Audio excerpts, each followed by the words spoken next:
In Nigeria, every street has its stories. Some are about love, some are about struggle, but others are about things you're not meant to see. This story happened years ago in Agege.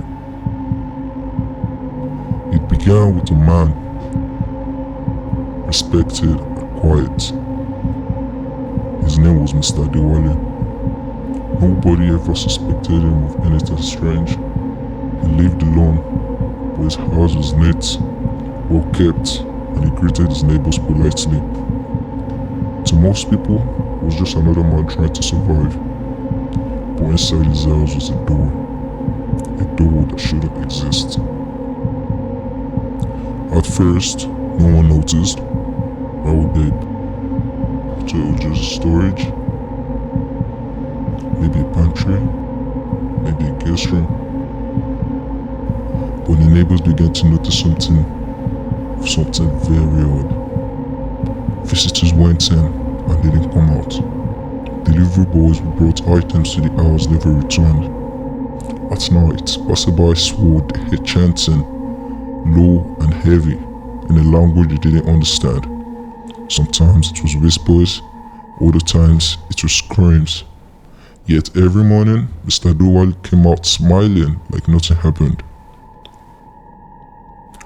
One evening, a group of boys, Shay, Kunle and Dayo, were playing outside, daring each other with childish bets.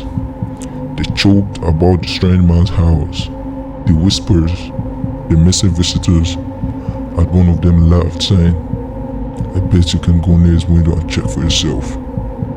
The youngest among them, Tunde, just 14, wanted to prove he wasn't scared. With a bold grin, he claimed he would go to the man's house that very night. His friends laughed, thinking he was only boasting, but the bet had already been sealed. So had his fate. That night, after dinner, Tunde pretended to go to bed early. His mother thought he was asleep, but as soon as the light went out, he slipped quietly from his room.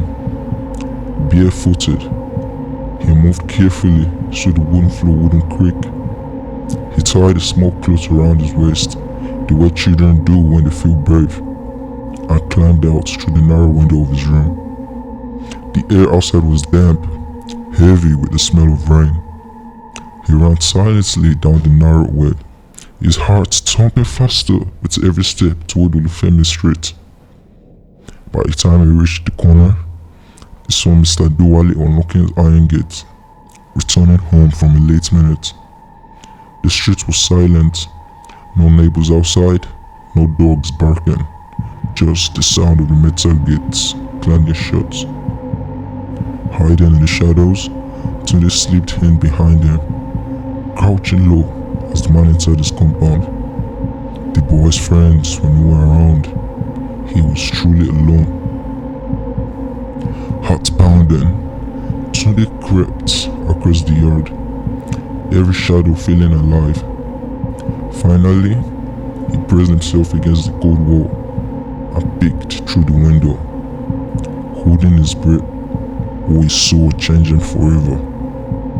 Mr. Adewale, the man known to be quiet and gentle and always kept to himself, stood there now before his eyes, in front of the very door that had become the folklore of that place. He held something in his hand, dripping red. He whispered to the door, as though it could hear him. Slowly, very slowly, he opened it. Behind the door was not a storage room, it was a shrine. Candles everywhere, symbols carved deep into the walls, and in the corner, something moved. The boy swore it wasn't human, for it had eyes, bright red and glowing, staring right at him. Tunde tried to scream, but nothing came out. His throat locked, his heart racing. Mr. Adewale turned suddenly, eyes dark, face twisted with a smile no human should wear. Tunde fled into the night. He made it up, but from that night on, he never spoke again. His family said he just sat quietly, staring into space, as if he left a part of himself behind that door. But legends don't stay buried forever. Years later, another man came to Agege, Pastor Chike, a preacher known for confronting darkness.